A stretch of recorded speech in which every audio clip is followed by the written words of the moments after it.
अस्सलामुअलैकुम वरहमतुल्लाहि वबरकातुहू। तमाम तारीफ़ें उस पाक परवरदिगार के लिए जो पाक है और पाक रहने वालों को पसंद फरमाता है, जो ताहिर व मुत्तहिर है और हर तरह के ऐब से बरी है।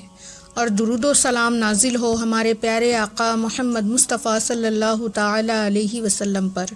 मुअज़्ज़ज़ नाज़रीन, आज की इस वीडियो में हम नजासतों के बारे में इल्म हासिल करेंगे। शरीयत के लिहाज से इस्लाम में नजासत की दो किस्में हैं, नजासत गलीज़ा और नजासत खफीफ़ा।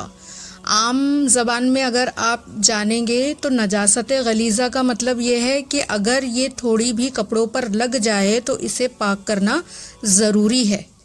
ठीक है, तो नजासत गलीज़ा का मतलब हो गया कि इसका हुक्म थोड़ा सख्त है। और नजासत खफीफ़ा इसका मतलब ये है जब तक दिरहम की मिक़दार ये कपड़ों पर या किसी भी जगह पर ना लग जाए तो इसे धोना ज़रूरी नहीं है, यानी इसका हुक्म जो है वो हल्का है। तो सबसे पहले हम ये जानेंगे कि नजासत गलीज़ा में कौन कौन सी चीज़ें आती है। ठीक है, तो आइए शुरू करते हैं। सबसे पहले इंसान के बदन से हर उस चीज़ का निकलना जो वुज़ू और गुस्ल को फ़र्ज़ करार कर देता है, तो ये चीज़ें नजासत गलीज़ा के हुक्म में है। जैसे पेशाब है, पाखाना, खून है, पीप है, और इसी तरीके से दुखती हुई आँख से जो पानी बहता है, बहना शर्त है, यानी पानी में बहने की सलाहियत होनी चाहिए। हम ये सारी तमाम चीज़ें अपनी पिछली वीडियो में बता चुके हैं। और इसी तरीके से दूध पीता बच्चा अगर पेशाब कर दे तो उसका पेशाब भी नजासत गलीज़ा के हुक्म में है। हमारे मुआशरे में ये मशहूर है कि बच्चा दूध ही पीता है, इसके पेशाब में कोई पाकी नापाकी वाली बात नहीं है, अनाज थोड़ी खाता है। ऐसा बिल्कुल भी नहीं है, ये गलत फहमी है। और अक्सर गांव वगैरह में औरतें ऐसा ही समझती है कि बच्चे का जो पेशाब है वो पाक है, बल्कि ऐसा नहीं है। बच्चे का पेशाब अगरचे वो एक दिन का पैदा हुआ क्यों ना हो, उसका पेशाब नजासत गलीज़ा के हुक्म में है। अगर कपड़ों पर लग जाए तो धोना, पाक करना बहुत ज़रूरी है।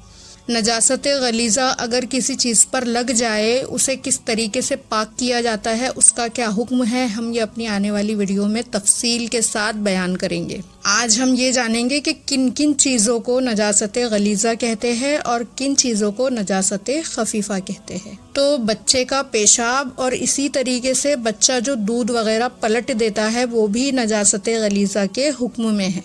हमें एहतियात बहुत ज़रूरी है और इन चीज़ों का इल्म होना बहुत ज़रूरी है। ठीक है, इसी तरीके से मनी, वदी, वज़ी, ये तमाम चीज़ें हम अपनी पिछली वीडियोस में बयान कर चुके हैं कि मदी किसे कहते हैं, मनी किसे कहते हैं, वदी का क्या हुक्म है। लिहाजा इनके निकलने से भी इंसान पर वुज़ू और गुस्ल फ़र्ज़ होता है, तो ये भी नजासत गलीज़ा के हुक्म में है।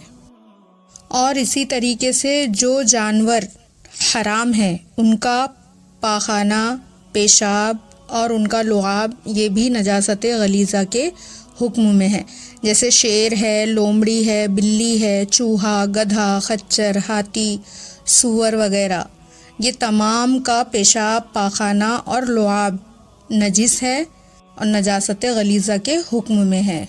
और इसी तरीके से घोड़े की जो लीद है और हर हलाल चौपाया, जैसे गाय है, भैंस है, बकरा है, इन तमाम का पाखाना ये नजासत गलीज़ा के हुक्म में है। पेशाब नहीं है, पेशाब जो है ये नजासत खफीफ़ा के हुक्म में है। यानी जिन जानवरों को खाना हलाल है उनका सिर्फ पाखाना जो है वो नजासत गलीज़ा के हुक्म में है और इनका पेशाब नजासत खफीफ़ा के हुक्म में है। और इसी तरीके से परिंदे जो ऊंचा ना उड़ते हो, यानी ज़्यादा ऊंचाई पे नहीं उड़ते हो, जैसे कि मुर्गी वगैरह है, बतख है, चाहे छोटी हो या बड़ी हो, इनकी बीट जो है वो नजासत गलीज़ा के हुक्म में है, यानी इनका पाखाना नजासत गलीज़ा के हुक्म में है और इनका जो पेशाब है वो नजासत खफीफ़ा के हुक्म में है। इसी तरीके से हर किस्म की शराब और हर नशा लाने वाली चीज़ जैसे ताड़ी वगैरह है, तो ये भी नजासत गलीज़ा के हुक्म में है। और सांप जो होते हैं इनका पाखाना, पेशाब, ये भी नजासत गलीज़ा के हुक्म में है। और इसी तरह हाथी के सूंड की जो रतूबत है, यानी जो उसकी सूंड से राल वगैरह निकलती है, वो भी नजासत गलीज़ा के हुक्म में है। इसी तरीके से शेर, कुत्ता, चीता और दूसरे जो दरिंदे चौपाए हैं, इन तमाम का लुआब जो है वो नजासत गलीज़ा के हुक्म में है। अब जानते हैं नजासत खफीफ़ा। तो जिन जानवरों का गोश्त हलाल है, जैसे गाय है, बैल है, भैंस है, बकरी है, ऊँट वगैरह, तो इनका पेशाब और घोड़े का पेशाब ये भी नजासत खफीफ़ा। और जिस परिंदे का गोश्त हराम है, ख्वाह वो शिकारी हो या नहीं, जैसे कौवा है, चील है, बाज वगैरह, तो इनकी बीट नजासत खफीफ़ा है। अब यहाँ सिर्फ आप ये याद रखिए कि जिन परिंदों का गोश्त हराम है, शिकारी हो या ना हो, उनकी बीट नजासत खफीफ़ा के हुक्म में है। और जिन परिंदों का खाना हलाल है, उनकी जो बिट है और जो उनका पाखाना वगैरह है और जो पेशाब है, तो वो पाक है। जैसे कबूतर वगैरह है, चिड़िया है, तोता है, मैना है, तो इनकी बीट भी पाक है और इनकी पेशाब भी पाक है। नजासत खफीफ़ा में भी इनका हुक्म नहीं आएगा। सिर्फ आप इतना उसूल याद रखिए कि जिन जानवरों का गोश्त हराम है, उनका पेशाब, पाखाना, थूक वगैरह सब नजासत गलीज़ा के हुक्म में है। और जिन जानवरों का खाना हलाल है, उनका सिर्फ पाखाना नजासत गलीज़ा के हुक्म में है और उनका पेशाब जो है वो नजासत खफीफ़ा के हुक्म में है। इसी तरीके से वो परिंदे जो ज़्यादा ऊंचाई पे नहीं उड़ते, तो उनकी बीट यानी उनका पाखाना नजासत गलीज़ा के हुक्म में है और उनकी पेशाब जो है वो नजासत खफीफ़ा के हुक्म में है। और जो परिंदे ऊंचा उड़ते हैं और लेकिन उनका खाना हलाल नहीं है बल्कि हराम है, तो उनकी बीट और उनकी पेशाब ये नजासत खफीफ़ा के हुक्म में है। और जिन परिंदों का खाना हलाल है, उनकी बीट और उनका पेशाब ये पाक है। ठीक है सामईन, तो अब अगली वीडियो में हम नजासत गलीज़ा और नजासत खफीफ़ा का हुक्म जानेंगे कि कितनी मिक़दार में लगने पर नजासत खफीफ़ा को पाक करना ज़रूरी है और नजासत गलीज़ा कपड़ों पर लग जाए तो इनका क्या हुक्म होगा।